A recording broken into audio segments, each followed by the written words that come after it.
discussions related to topics of nation's importance. And to continue our tradition in that regard, we will be discussing today on Hindu identity and consciousness in contemporary world. As you know that this is a very relevant topic because various scholars and political analysts have been analyzing and giving their views on the topic. So it becomes, I feel, very important to know the correct meaning of Hindu identity and so that we can implement it and imbibe it in the right sense for the larger benefit of the society. So we have a discussion on Hindu identity and consciousness. For that, we have in our panel today Professor Pralay Kanungo. He is professor at CPS JNU and he is a guest faculty at Dard University of Germany. We have Dr. David Frawley, who is the eminent scholar and author from USA.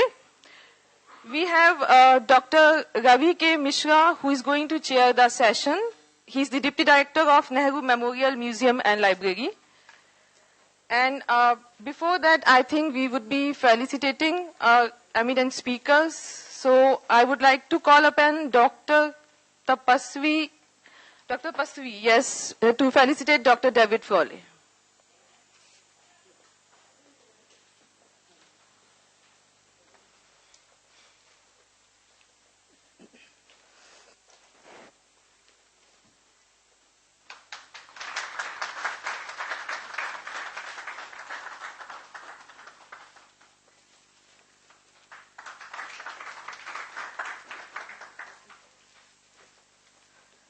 Dr. Mohammad Nasir will be felicitating Professor Pralay Kanungo.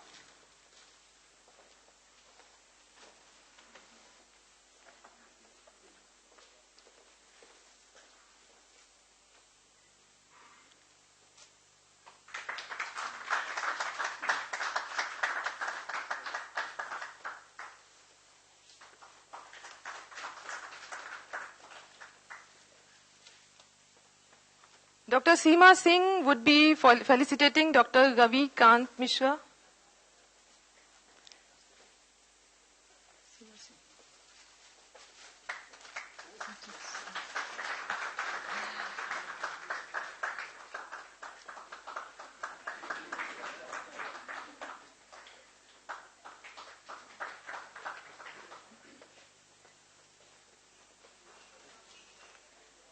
So now I would hand over the session to the Ravikant Mishra sir to chair it, and he would be introducing our speakers.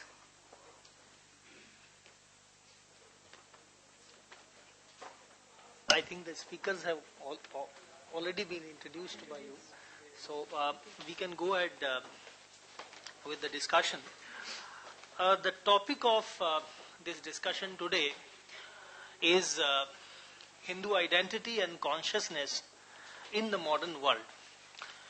So, it's Hindu identity and consciousness, and not just in India, but all over the world.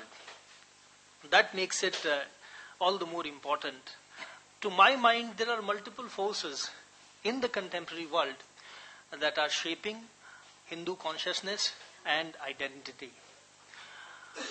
One very important force which is doing so is what I call the emergence of macro Hindu identity in comparison with micro level identities, which means that the identities of tribe, caste, language, region, etc., which have always existed in what we now describe as the Hindu society, though they continue to be there, they have become accommodative enough to create a space for a macro level Hindu identity.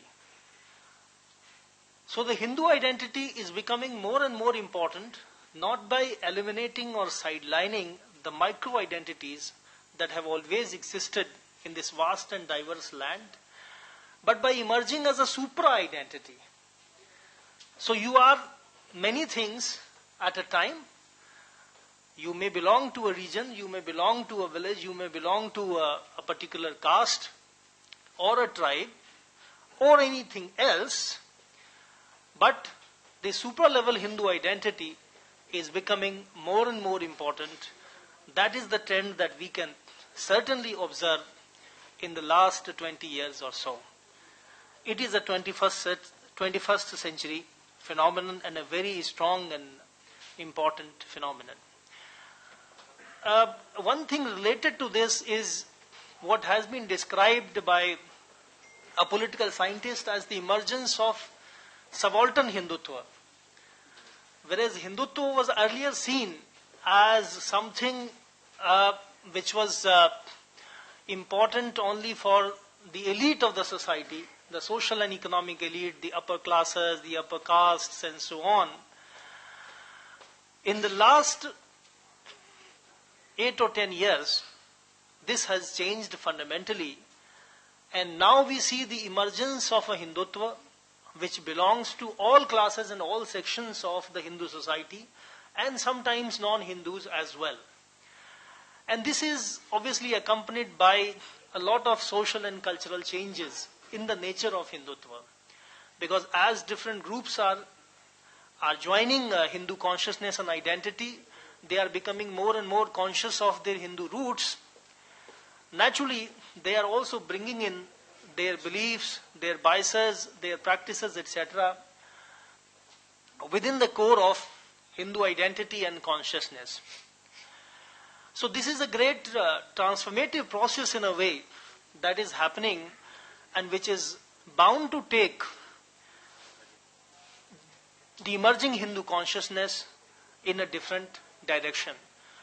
And this is something that becomes important from another point of view, because for centuries, and especially for the last 150 or 200 years or so, this was always the refrain of the critics of the Hindu society, that you are divided along so many lines, you have so many fault lines. Historians have sometimes gone to the extent of saying that there is nothing like a Hindu identity or consciousness. In fact, it is just a modern creation. This has also been said by many people. In contrast to that, now we see the emergence of not only the strengthening of a Hindu identity and consciousness, not only among those who are traditionally described as the elite of the Hindu society, but also among the lowest of the low, the subaltern people, the masses. So it becomes important from this perspective that the critique of the Hindu society that has traditionally been made either by its well-wishers or by its opponents gets blunted to that extent. The fourth force which I think is shaping Hindu identity and consciousness in the modern world is, to my mind, the force of radical Islam or the forces of jihad. Now, whatever role Islam in general may have played in the emergence of Hindu identity and consciousness, the role that radical Islam is playing is fundamentally different from that. Now, it is the emergence of the radical Islam, the jihad, in the recent decades that has gone to a very large extent in influencing and shaping Hindu identity and consciousness. One, by creating a common thread perception for all the people, and second, by creating a strong awareness of who we are, who we were, what are our goals, what are our objectives, etc., etc. Now, some of the emerging trends in this may be deplorable, some may be welcome, but whatever that might be, the fact remains that the radical Islam has had a very important influence on the emergence of Hindu identity and consciousness in the modern world. The last 2 points that I want to make is, one is that globalization is now playing a very important role in the emergence of Hindu identity and consciousness. Globalization is doing many things which are important in this regard. One, it has taken people to all parts of the world, Indians to all parts of the world, and has given a certain cosmopolitan, universal outlook to a large number of people. Two, it has also brought people from all over the world to India. And third, it has brought commodities and goods, integrated them. And within India also, it has created liberalization and globalization, have created a lot of integration. So, as compared to earlier times, people are more aware of the customs, manners, and practices of people living in different parts of India, and this is also leading to a sort of a strengthening of Hindu identity and consciousness. Now, one last point that I wish to mention is that caste continues to be there, and in fact, it probably continues to be very strong, but at the same time, we have reached an inflection point when caste, to my mind, doesn't seem to be a barrier to the, to either the emergence or the sustenance of a supra-Hindu identity and consciousness. With these few words, now I would like to invite our two panelists to share their views with us. I would first like to invite Dr. David Frawley, who has already been introduced, to share his views with us on the subject. Hari Om. Well, first, I'm very happy to be here and very honored to be here with Dr. Mishra and Dr. Kanungo. And I try to bring in a different perspective. I have to say that appearances aside, I'm not an academic. I chose to stay outside of academia in the West because it wasn't there for the subjects that I tried to study. I remember looking at the University of Southern California, this was a few decades ago, about going there, and my interest was already in yoga, Vedanta, all these things. And I found out my own library at home had more books on this subject than their library did. I'm not saying things haven't changed over the years. But my initial work has been with yoga, Vedanta, Ayurveda, Vedas, ancient history. But that also brought me into contemporary issues and understanding that there is a background Hindu identity, Hindu consciousness, or Hindu tradition, Sanatana Dharma, behind all of that. Because in the West, many of us were exposed to different aspects of teachings from Hindu Dharma, as the ones I had mentioned. Many gurus had come and still come. There were traditions from Vivekananda to Yogananda to contemporary gurus then, who were people like Maharishi Mahesh Yogi or Prabhupada. We had connections with Ramanashram, with Aurobindo Ashram. And then later, I gained an understanding of the Vedic tradition behind and this concept of Sanatana Dharma. And we've had an organization that I've worked with for many decades called Hinduism Today, which put out a magazine and put out books explaining what is Hindu identity. And I remember there was a big yoga conference in America, I think it was 1991, sometime around that point. And, I was introducing and speaking of Hinduism, and most of the other yoga teachers would not accept that they were Hindus or that yoga was Hindu. So, over time, then coming to, of course, India and seeing the issues involved, we'll discuss those a little bit later. This issue and this dilemma or this question of Hindu identity, who are Hindus, what is Hinduism? And we also came into contact with the kind of views that were out there. And you probably know that some 20 years ago, no politician in India would call themselves a Hindu. They would not even use the term, or they would not be seen publicly going to temples or any of those things. When I was younger, there was no Hindu diaspora in the United States or the Western world either. And we have also seen, in fact, I would run into this question. I'd ask the people in India, or particularly Hindus, are you a Hindu? And the most common answer I would get was some sort of apologetics. I am a Hindu, but I also accept the Gita and the Quran and the Bible. I accept the Bible and the Quran along with the Gita. Various types of that kind of qualifications. Or I was told I believe in all religions, or all religions are the same, or all religions are good, sarva, dharma, samabhava. and all the rest of it. We could spend some time on that. But I always had a critical mind. I came from originally a Catholic background, Catholic schools. My uncle was a missionary in Bolivia, but going through an atheist phase first, but then coming into the Hindu Dharma.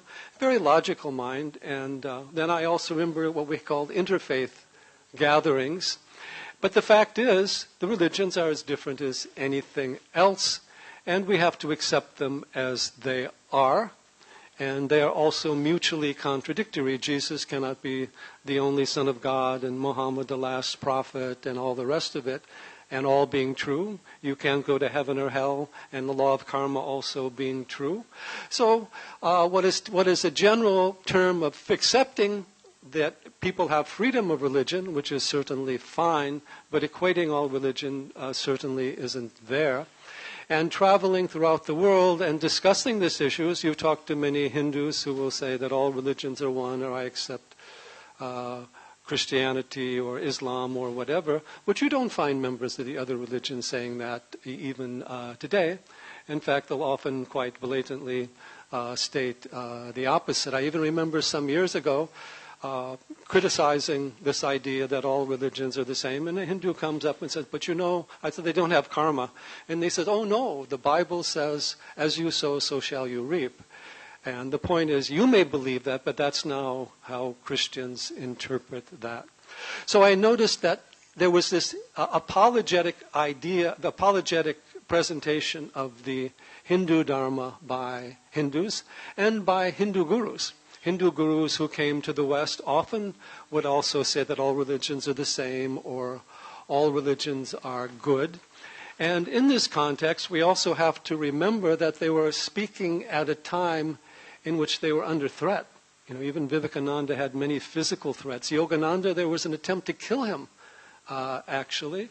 So in coming to the West, maybe they were making some more conciliatory statements based upon these considerations, but it kept people from understanding Hindu identity. Even, this was also almost a couple of decades ago, I don't want to mention by name, but there was 100,000 people in Spain who wanted to become Hindus. They went to a major Hindu organization there and they refused to do it. And so a number of them became Buddhist. We don't know what happened to all the rest of it. Or I had another friend who went to a prominent Hindu guru, son of one of the greatest yoga gurus that's honored today. And he said, I want to become a Hindu. And he was told, go back to your own Christian religion. The man was Jewish, by the way. And that was another example of this type of behavior. And we also have to understand in this context certain aspects of the history involved.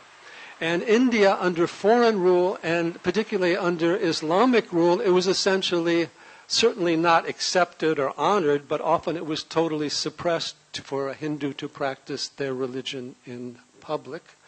And you mentioned Islam. I was in Bulgaria a few years ago, and it's very curious. The churches are all very low, and some of them were underground because the Islamic law taught them that they could not build a church of any height or anything that could compare with the size of a mosque. So there was also the humiliation of Hindus. We know about all the temples destroyed. You can try to cover it over with various excuses, but the motivation was primarily religious, and it was to make also the Hindus ashamed. And this shaming of Hindus went on by the British. They took down the educational system in India. They closed the schools.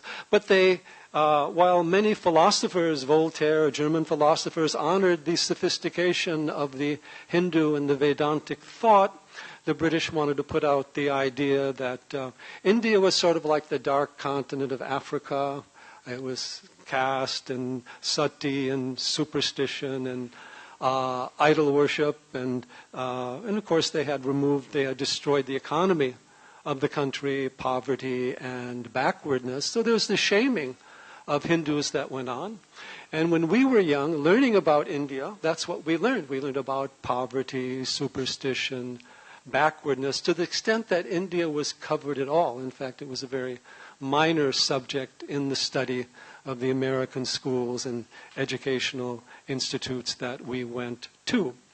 Now, then we also have the contrast between Hindu identity and the identity of other religious traditions, particularly the Abrahamic traditions. Many years ago, I was working with the Hindus of UK who were allowed to write a textbook on the fundamentals of Hinduism for the UK schools.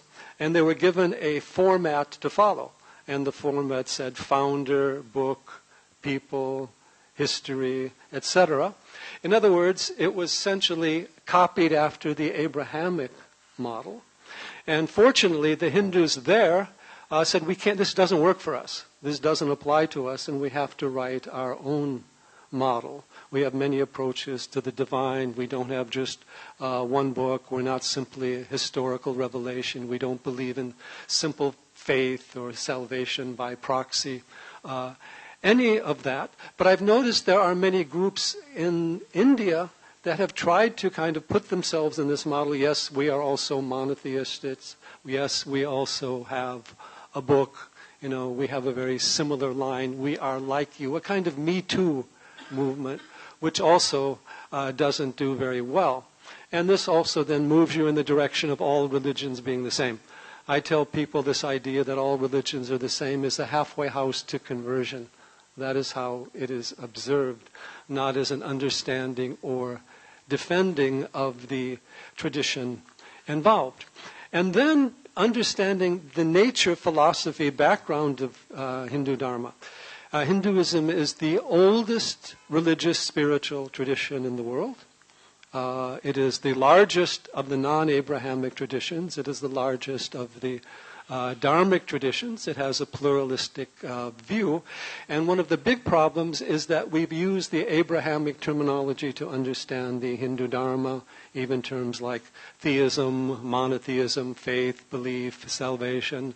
We've even allowed these uncritically to be translated, moksha as salvation or papa as sin, and then terms like saints and, rest in peace.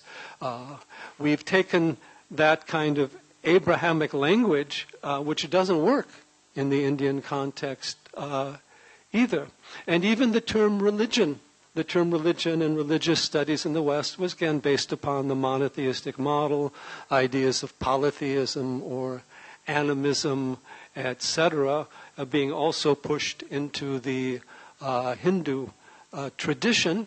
And even this idea of names. You have to understand the Hindu tradition is an ancient pluralistic tradition, also has many names. Even if we have the, Shiva Sahasranama, Vishnu Sahasranama, you can say that Krishna is one guy, Gopal is another, and Govinda is the third person because they have different names. Or that Brahma, Vishnu, and Shiva, because they're different names and have some different depictions, must be separate deities, and there's no sense of cosmic unity or transcendence. And so they've made this semantic issue. Where did this term Hinduism arise? Who created it? And the fact is, and even it's also used relative to India as a nation. When did India as a nation arise? Was it 1947, where there was no political India before that? But if we go back and understand this idea, Hinduism, that's why I tell people they use Hinduism, Hindutva, Sanatana Dharma, Arya Dharma, Veda Dharma, Manava Dharma. These are all connected, and they essentially indicate a unitary and continuing tradition.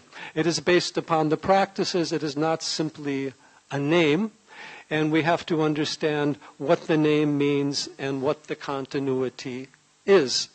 And one of the problems we have defining Hinduism, because again, it must be defined in its own right. Many young people today throughout the world say they want to be spiritual, but not necessarily religious. In fact, there are many people in the Western world who claim to be atheists, and by that they mean they don't believe in the one God of the Bible. That doesn't necessarily mean they don't accept a universal consciousness or higher reality. So The Hindu tradition is more a tradition of experiential spirituality at an individual level, but it's also connected to a universal and transcendent consciousness. And it is much a spiritual science as it is a religion or a faith. Sometimes the term Hindu faith bothers me. In Gita, Shraddha can be sattvic, rajasic, or tamasic. I've said that in ordinary faiths, people believe in one irrational set of ideas, concepts. In interfaith acceptance, they accept every possible irrational view as long as it can be called a faith and be ascribed to a god or a prophet somewhere. So even the concept of religion, sometimes people on the other hand say that Hinduism is a way of life, and that's also quite misleading. Even cricket can be a way of life for some people. A way of life, what kind of life? Hindu Dharma encompasses the whole of life. It's also very interesting because it's not just a tradition limited to human beings.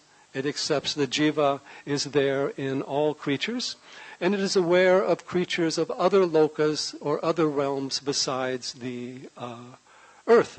So it's a very ecological tradition that way. And even though it has very specific orientations relative to guru, to sampradaya, through local traditions, it has a universal view. And here I often direct people back to ecology, to think universally or think globally but act locally.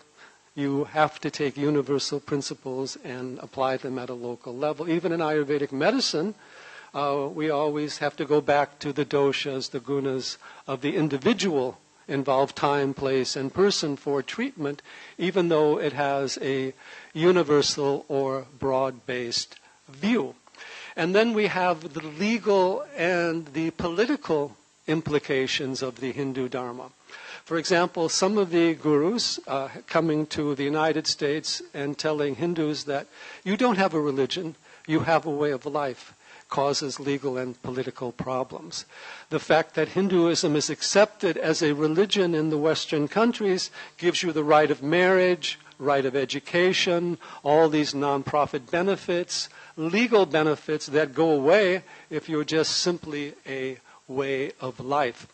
And then the Indian context, I made a little statement on Twitter this morning. It ended up becoming fairly popular.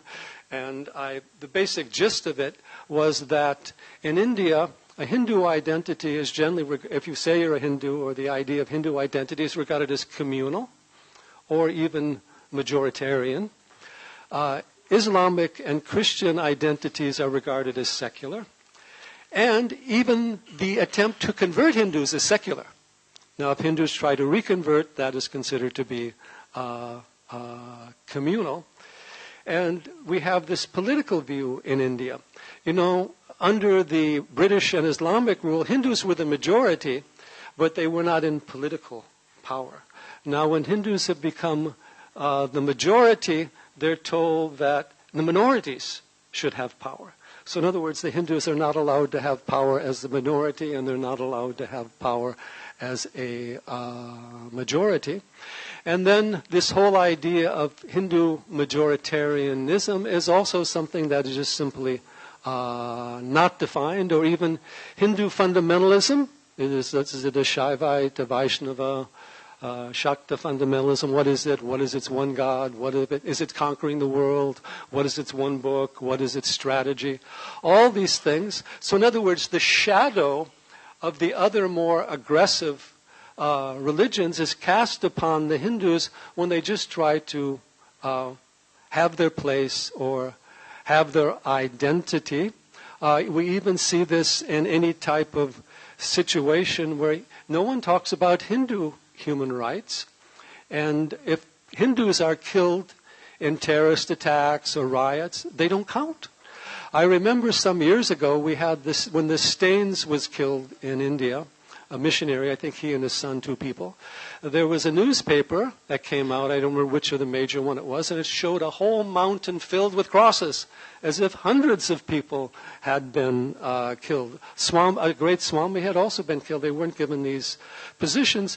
So we find that the same devaluation of Hinduism, Hindu religion, Hindu culture, Hindu life, Hindu identity that existed in the colonial era is still continuing today. And it has been carried on, of course, by jihadis and missionaries, but also by Marxists and Nehruvians, because the Nehruvian political strategy has been to divide the Hindu vote, consolidate the Muslim vote, and the consolidated Muslims plus one group of Hindus can perhaps effectively win the election. And the idea of Hindus being political is also very strange. As I've said in a number of instances, Hindus are the least political of all the religions in the world, and it can be said so today. And even in the Indian context, Islam is a totally political religion. The Christians in India are very active politically, and these groups are active not only inside of India, they are also active connecting with their followers outside of India. And if they are a minority inside of India, they are also connected to a majority outside of India that is also well funded. So even Hindus have been shamed for voting. Oh, you shouldn't vote, or you shouldn't vote any Hindu vote, because that's communal, that's a violence, that's goes against this Sarva Dharma Samabhava. But the fact is, the vote is the currency of the world today. And to not vote is like to say, well, I won't have any money, because after all, that's not nice. There's some poor people, they'll be offended if I have money, so I won't do anything. So that non-voting has also weakened the Hindus and weakened the Hindu identity. Recently I was in Bali, and I was interesting to ask what is your religion? They say, I'm Hindu. There wasn't like, I'm Hindu, but, I'm Hindu, yes, but these other things are also okay. They were proud simply of being Hindu. Now, in America, the interesting thing also in UK, Hindu diaspora has changed Hindu identity in these countries, because the Hindus in the West are the most educated and affluent of the religious groups except for the Jews. Although now there's an effort to kind of equate Hindus and Jews together as if they're both oppressors. And we have a very strange thought coming out of the left in the West, I don't know if it's come into India yet, far left, is that because Hindus are aligned with these other causes that are not in favor of Islam and other groups, they claim that Hindus are white people in brown bodies, and they are also guilty of racism. So it's this is a fact. I'm not telling you this sounds strange, but it is actually a fact. Some of the movements in the West who are against the Hindu tradition are doing that. But the Hindu community overall has done so well. It's gained respect at political levels, social levels, economic levels. Unfortunately, not totally at the educational level. That is changing to some degree, but there's also been some resistance. And now to prove my point that Hindus are not political, how many Hindu political organizations are there outside of India working at a national level as a political entity? One, the Hindu American Foundation in the United States. How many Sikh groups are there? Hundreds. How many Jewish groups are there? Hundreds. Muslim, Christians groups, thousands. One Hindu. So how is it that the Hindus are being political? And even in the Indian context, it's very interesting to see what has happened since the last few years. Because I remember years ago, no politician would go to a temple even if they were a Hindu. Now suddenly the politicians are going to temples. They're sometimes giving money to Brahmins. Someone told me, I think this is true, the mayor of Calcutta, who was a Muslim, did they shave their beard and go out for Shivaratri? I think they got a fatwa for it, but that will probably disappear over time. So there has been a shift of the goalpost.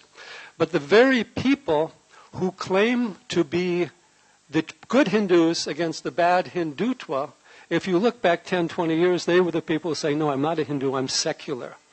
And India is a country where secular means essentially anti-Hindu. We don't have time, but India is the only country in the world where the majority religion has its temples owned and taxed by state governments. It's also the only country in the world where the majority religion is restricted by the legal activity of the courts, where the other religions are not. In fact, you have more freedom starting a Hindu temple in the United States than you have starting a Hindu temple in India. And that is why certain Hindu groups, even Arya Samaj and Rama Krishna Mission at times wanted to say we're not Hindus. Not because they were quick to deny their Hindu background, but because of the taxation and the state control that went along with it. We also have the issue of the textbooks in India that still give a very anti-Hindu view, or don't even teach there is anything called Hinduism, or equate Hinduism with the Sanatana Dharma. And here we have to blame, to some extent, the gurus and temples, because every child should be taught the fundamentals of their religion. And it is also quite possible to teach the basic fundamentals of Hinduism or Sanatana Dharma to the children in 2 or 3 pages. It doesn't require a very extensive view. In fact, what should be taught in the Indian context is the civilizational issue, civilizational continuity of Bharat, and the close identity with the Hinduism. It's important to note that historically, Hinduism was the dominant religious cultural tradition of Southeast Asia, extending as far as the Philippines. Vietnam had Shaivite kingdoms, Indonesia, Indochina. You had Buddhist kingdoms there, but you also had predominant Hindu kingdoms there. This reduction or limitation of Hinduism to a geographical region is also not entirely correct. Historically speaking, probably the largest and most enduring Hindu empire was the Chola dynasty, which spread throughout the region. And even with all this regionalism, that's another issue behind that they're trying to divide the Hindus, of Aryan versus Dravidian or Sanskrit versus Tamil. The Cholas did the most to take the Sanskritic culture along. And again, there's no difference or no contradiction necessarily between a overall language, Sanskrit, at a cultural and knowledge level, and the local dialects. There is no conflict there. So in other words, Hinduism has been under siege. There's been various attempts to undermine it by its fault lines. It has spread anyway. No major publishing company took up the works of Vivekananda, Yogananda, and all those gurus who spread word wild. They had to take up their own publishing companies. There is a revival of Hindu consciousness today. It is also under siege significantly. But that revival is continuing. Now the Hindu identity is there. And it's very important that to give up this sense of shame, give up this sense of compromise. You can be a strong Hindu. You can also honor religious freedom. That is not the issue. We are all for freedom of religion. That Hindu awakening is very important. And we need to extend the influence from the great teachers and sources of Hinduism, including through the India's independence movement, for example, Sri Aurobindo, Vivekananda, and continue that Hindu renaissance, and also recognize it's not a tradition that's based upon going against somebody. We have the only truth, but it does have a universal view. It does need to be defended. It is being maligned. We have to deal with media issues. We have to challenge media distortions, educational distortions, and I see that is the role for you to take, and that is the role for the next generation to take up. And I think it can be done. But it shouldn't be done in a defensive and compromising way. It can be done in a confident and proud way. It doesn't have to be a kind of inimical or oppositional way. But it's very important that this strong identity and presence of Hinduism is there, not just simply for defending or promoting or preserving Hindu identity, but sustaining this important civilization, culture, and spirituality for the benefit of the entire world. And as the century continues, we will see more people from throughout the world taking up not only Hindu practices, but Hindu identity and restoring kind of this idea of Sanatana Dharma, world Vedic culture, whatever you want to say, world yogic culture, because that is the spiritual essence of our being, and that is the ultimate meaning of Sanatana Dharma and the universal consciousness, as the Upanishads say, Sarvam Kalvidam Brahma, Aham Brahm Asmi. Namaste. Thank you very much, Dr. Frawley, for your brilliant lecture on this subject. May I now request Professor Kanungo to share his views with us.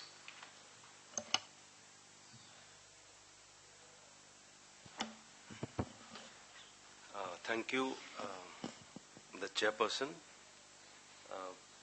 Dr. Frawley, distinguished guests. I think I'm not really prepared to give a full lecture on this topic. It's quite huge. I thank the organizer, Dr. Swadesh Singh, for asking me to present something on this theme. After listening to the initial comments made by Dr. Mishra and also Dr. Frawley, I would like to respond to certain things and also give my views rather than giving a kind of structured lecture. We are in troubled times, and we live with terrible contradictions.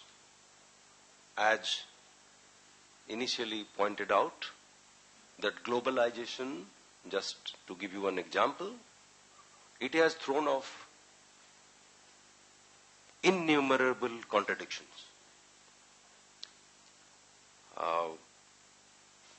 We have the experience of modernization, failure of modernization. Identities are back. We thought that, they would be eliminated, they would go away. Whether it is caste, whether it is religion, communities. So there, God is back. Well, the Western countries, you find that very few youngsters really go to the church. The churches are empty. That's also a reality in Europe. So there are different kinds of crises. When I'm talking of troubled times, I'm talking of critical times. When we're talking of consciousness and identities, these are all difficult words. And how to understand consciousness? I would rather focus more on kind of reflective consciousness and the relationship between consciousness and identities.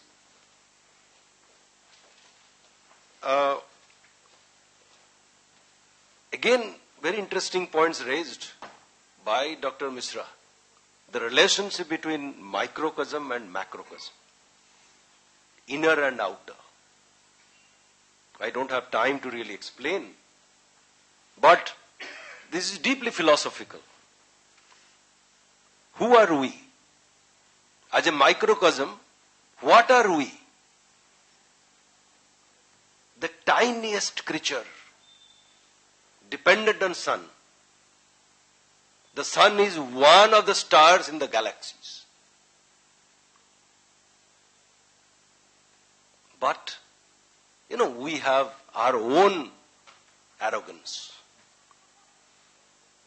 The consciousness and the identities. I could give, I'm not a philosopher.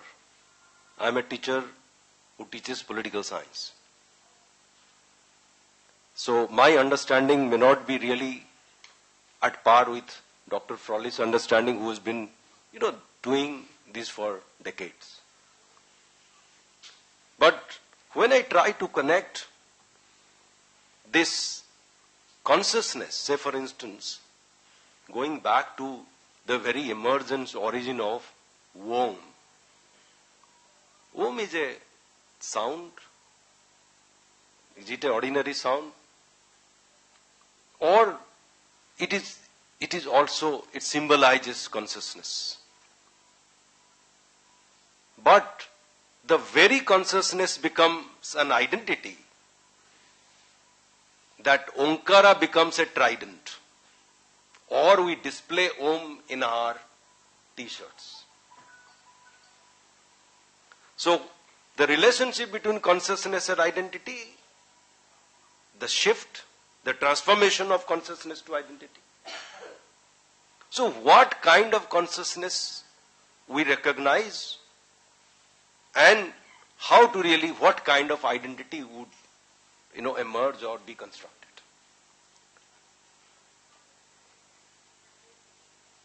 When we are talking of consciousness and identity, because we very casually use these words, I just give one word of Sri Aurobindo, who is talking of supramental consciousness. There are layers of consciousness. And supramental is called, in Sanskrit perhaps, this is Sat Chit Anand.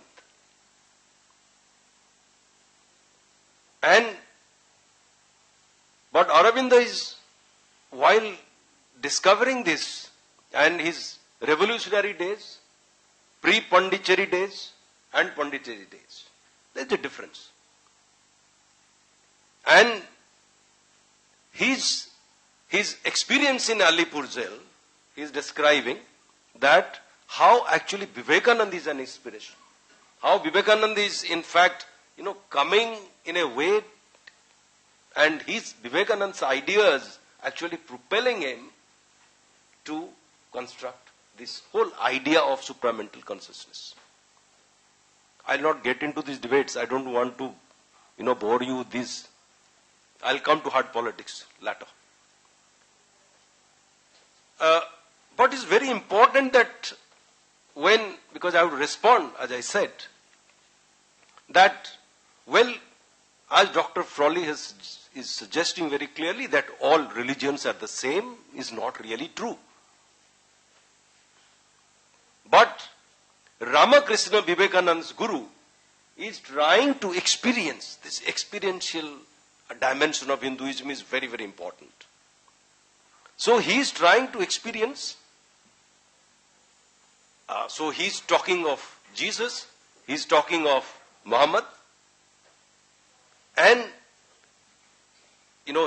I don't want to get into it, but he is trying to experience different religions. Vivekananda is moving away in a way, but Vivekananda is again coming back to Ramakrishna at the end. Vivekananda is discovering, Vivekananda is vociferously arguing that sannyasi has a role to play in public. So Vivekananda is bringing in the element of seva. So there are debates in Hindu traditions.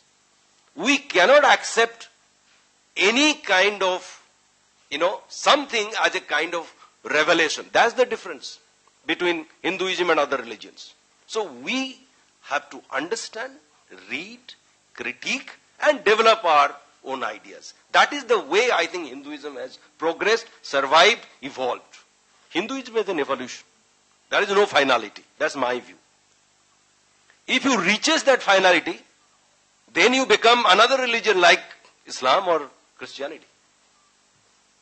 So, as long as you give the scope to think, critique, or orient the religion, because it has to evolve. It has to go. It has to go on. There is no Hinduism, I think, that's my view. Again, I'm saying, you do not need defenders. Hinduism has to defend itself.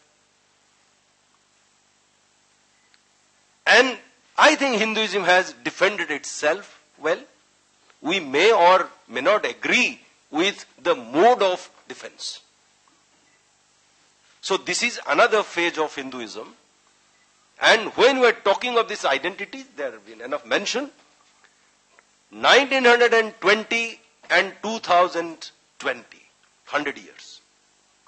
Go back to 1920s and see that what was the nature of discussion, debate, discourses on Hinduism. The leaders were actually not able to formulate who is a Hindu. There are many layers of debate.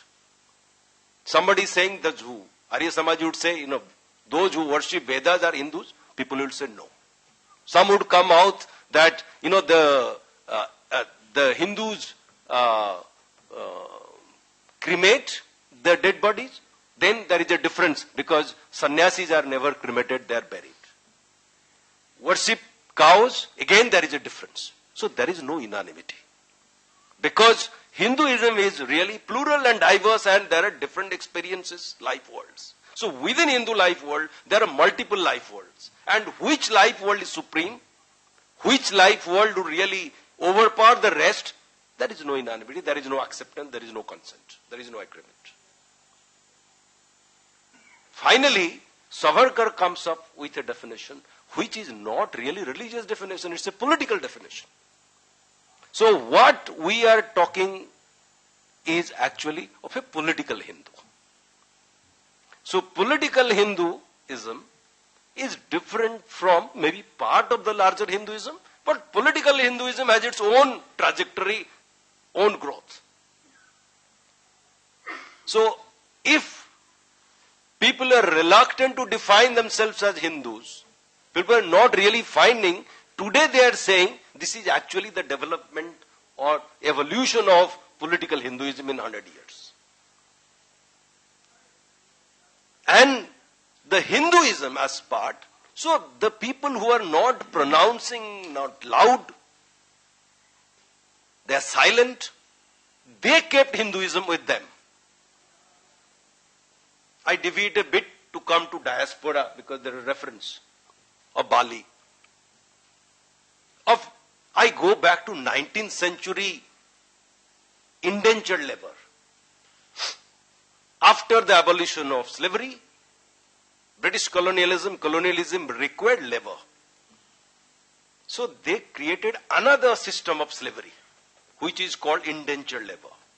And you have all these people from the region of Bihar and other places, and of course other parts, they went to Caribbean, to Fiji, to Mauritius, to Guyana, to all these places.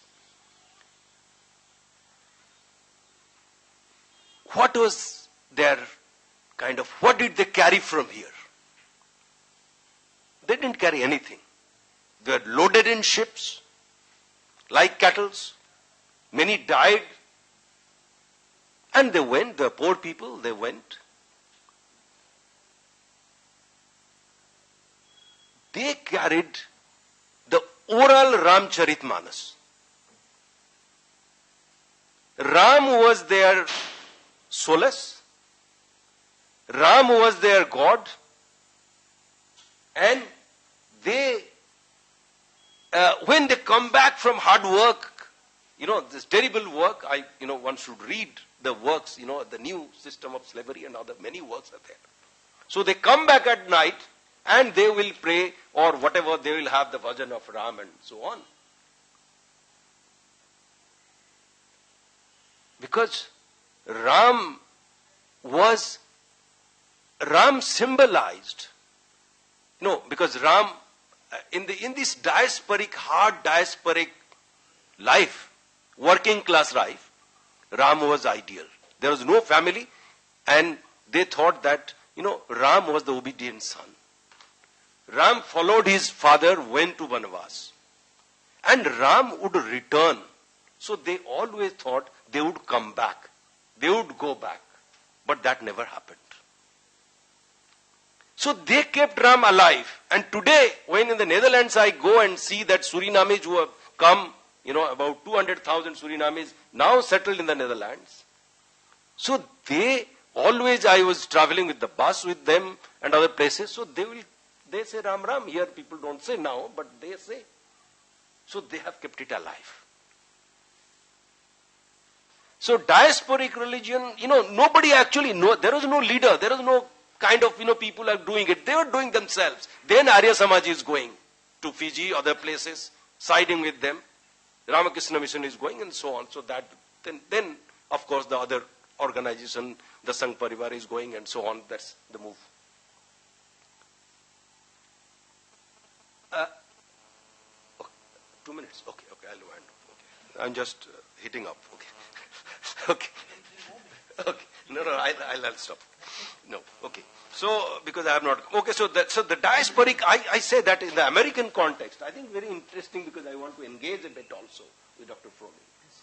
That the American diaspora, because this is today what I call it that, I just give you, I think 1 minute example of someone that how it is, Hinduism is alive, in what sense.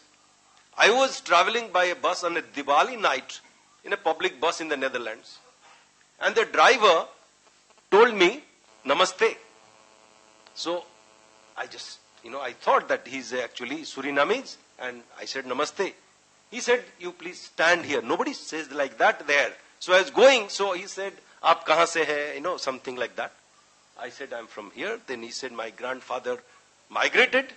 I said, what's your name? Very proudly said, you know his name? He said, my name is Raghuveer. And all my brothers' name were also like that, similar.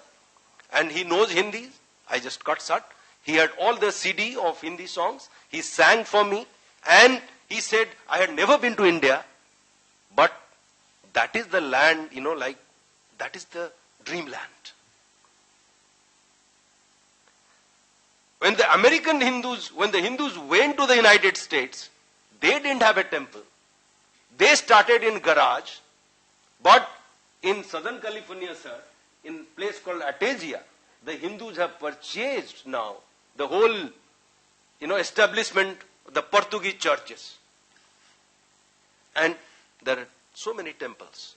And the temple building exercise in the United States is actually negotiating with Hindu identity. So all the diversities and pluralities are really come together to produce a beautiful Hindu temple where northern Indian architecture, southern Indian architecture collapse. Gods and goddesses are, compromised, negotiated, and so on. So now I come, I'll end briefly that, I didn't know that I'll speak so much.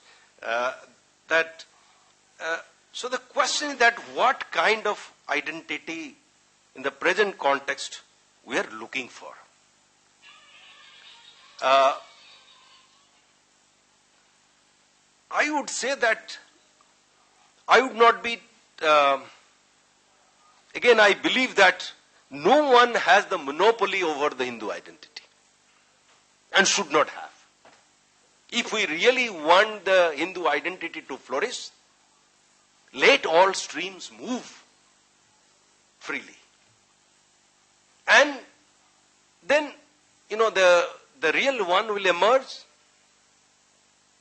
successful. Many streams today, these 100 years, if you see that 1920 to the present, some people say, well, constitution is very secular and so on. I would not agree. There are many elements in the Indian constitutions which are Hindu. Right? I would not also discard every leader is anti-Hindu. I would not agree. I would say that many leaders have contributed also to this, the flow of Hinduism. In very minor, I am not saying they're not the Hindu leaders, right? They're secular leader and so on. Gandhi, Tilak to Gandhi, even I would say Nehru, which has been acknowledged by Golwalkar, that Nehru's last wish was that after my death, put my ashes in Prayag.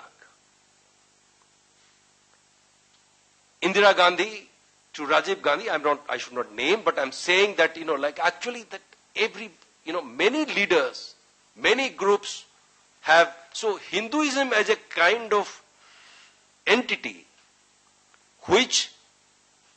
where every Hindu, right, must have a stake. Let's not, discard, let us not alienate, right, the different streams of thought, right? They may not be useful at this stage, but let's not really completely dismiss them. So, at the end, I would simply think that a free-flowing, critical responses, not acceptance everything blindly. That's the whole thing. And particularly the academics formation. The academics always should have a critical role to play, because we are not in politics. We are not politicians. So we have to always, because gurus, I wish it would have been gurus for nation. But to claim gurudom or guruship is a very hard job. You cannot be a guru instantly. So you need to really work hard to become a guru.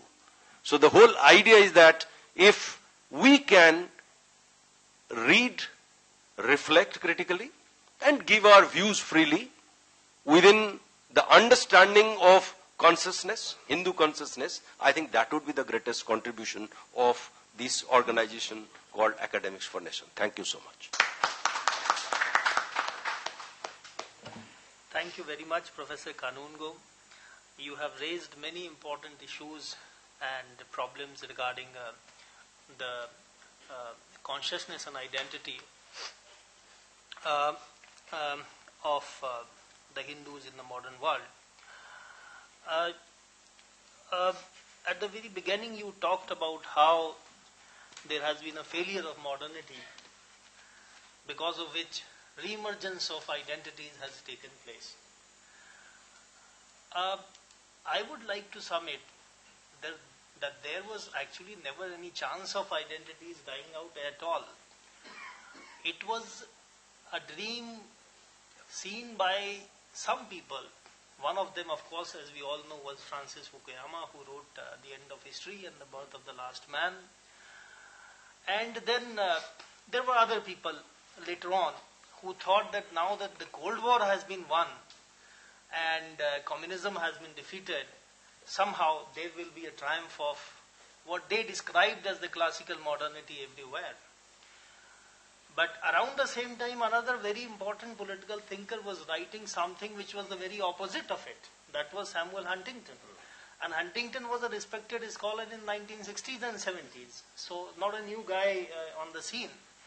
He was writing the very opposite. He was saying that as the world becomes more prosperous, as people become more prosperous, they will become more conscious of their identities. And he was laughed down actually. And I remember very well it was fashionable to sort of dismiss Huntington and say that no, the world is moving towards more openness, more freedom, more liberalism, etc. Identities are going to become less important. And then 9/11 shook all that. I mean, what could be a greater example of identities taking hold of world politics than something like 9/11? So, the reason I think was, of course, I would want to have your comments, that the modernity which had triumphed, it had triumphed only in a very small part of the world. And the rest of the world had only what can be described, as a half modernity, or as a very diluted form of modernity, naturally because of the colonial experience. And therefore it could not have been the same. The second is the issue about collective consciousness that you raised, that what kind of consciousness we want, we should do something to to strive to shape it and modify it. But the fact is, of course, that collective consciousness is something that is decided upon by the entire community. And scholars and intellectuals can at best play a marginal or a small role in it, because collective consciousness, as Carl Jung had said, it is also related to collective unconscious. So there is an collective unconscious of the Hindu community that is the underlying force behind the collective consciousness that is emerging. This is what I would like to sum it. And then see this. Dr. Frawley has raised this issue about how Hindus used to be defensive and they used to say all religions are equal and we are not really different. And I'm going to ask him another question on this. And you have sort of tried to question it by giving the example of Rama Krishna Paramhans.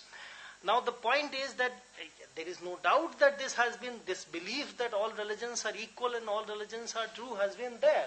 But so far as I understand it, this belief actually underlines the fact that the Indian civilization did not regard other religions and civilizations as their equal. So it was you can say that it was a Brahmanical way of sort of being indifferent to other cultures and civilizations. Very, very subtle form of rejection, you can say. So it should not be taken simply as an example of tolerance or broad-mindedness. Of course, that was there. But inherent in it is that we don't recognize others as a separate civilization. And that is why you find that in ancient and medieval India, the idea of the other is relatively weak in the Hindu consciousness. I just wanted to ask one question. Not a question, actually, it's a comment. Dr. Frawley, when you talk about how, we used to be defensive and we used to say that all religions are equal. As I said, that it was not necessarily, a mark of our being defensive, probably. This is something that Gandhi also said, that all religions are equal and that all religions are true. But the fact is that he was trying to defend Hinduism by doing that. Because he was saying that if all religions are equal, you should not be aggressive with Hinduism. This was a call to radical Islam and Christianity also to be more tolerant. That's what I would like to submit. Thank you. You can respond if you want. Well, I don't have disagreement on the first points, 2 points, right? You would rather, elaborate it. I have no problem. The only thing I think is this: all religions are equal. You are absolutely right, because when Vivekananda is also carrying forward these Ramakrishna ideals, he is actually making Hinduism is inclusivist, but there is a hierarchy. When he is saying that, so all religions could be assimilated within Hinduism, that is actually Vivekananda's kind of, Vivekananda is selling that to the, to the American public and others, to the world, that look, so there is a inherent superiority of Hinduism, what he is saying, right? And so it has the space to really include, right, all religions. So that was, I understand, that was, so Vivekananda is giving a clear superiority, but also a kind of hierarchical inclusiveness. I want to respond to that at several levels. All theologies are not equal. All theologies are not the same.